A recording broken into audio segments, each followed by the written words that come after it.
explain to us why does the current system still need a lot more reform, and what are those reforms that are needed to maintain India's tech edge or defense edge on tech? Thank you so much. I really wanted this question to come up. So I am a Gujarati from Bombay, never satisfied with what is already there. So I want to bring in a flavor of what are the three things that we can do. And I think as of now, procurements are slightly slower.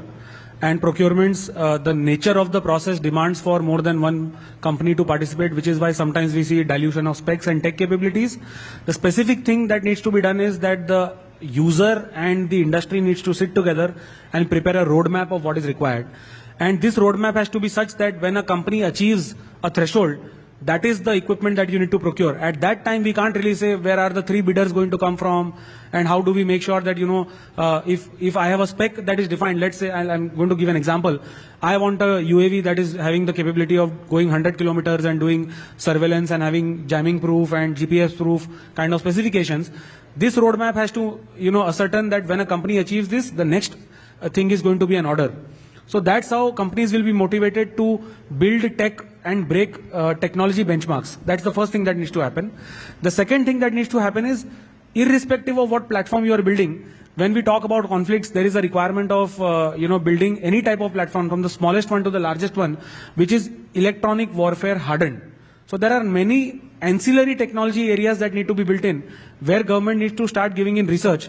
The outcome will not be a platform that can be procured by the defense forces, but it is going to be a lot of ancillary technologies like GPS jamming proof navigation, vision-based navigation, RF communication jamming proof, sort of technologies, and many other types of niche technologies, which I don't want to name on a public platform right now.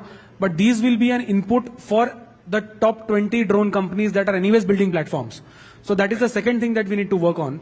And third, and the most important thing, sorry, I'm just taking a little bit more time, is that we need to start planning for fast-track procurement. We can't really be running around on finding a potential solution when there is a conflict. What happens right now is you have 1.5 months of 1.5 years of product development, then 1.5 years of delivery. In this 1.5 years of delivery, the people who did not got the order are all at zero. So what we need to do is we need to have multi-year long-term contracts, so that you have capacity every year. So, Charan Singh, I'm assuming that now, after the conflict, you are already India's biggest supplier of military drones. You will up to your production? The problem is not upping production. And orders will come in more? Yeah. The issue is that no company can sustain itself unless there is a regular flow of orders. This is something which Smith just brought out. We have to change our procurement procedures. The lessons of the recent conflict are very, very clear.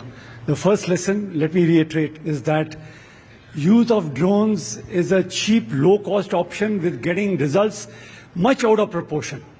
Number two, we need to be prepared for counter-UAS technologies. We have to defend ourselves against enemy drones. In both these cases, we have a huge amount of work to do. Now, having said that, when you talk about technology, we can look at the various technology pillars, whether it's resilience, whether it is swarming, whether it is going on to, stealth technology, whether it's going on to communications through, multi-channel, multimodal, SATCAM hacking. We have to be there. Let me share with you that we have a little way to go. It's not that we're already there. If you talk about future technologies, we have to create that capability today.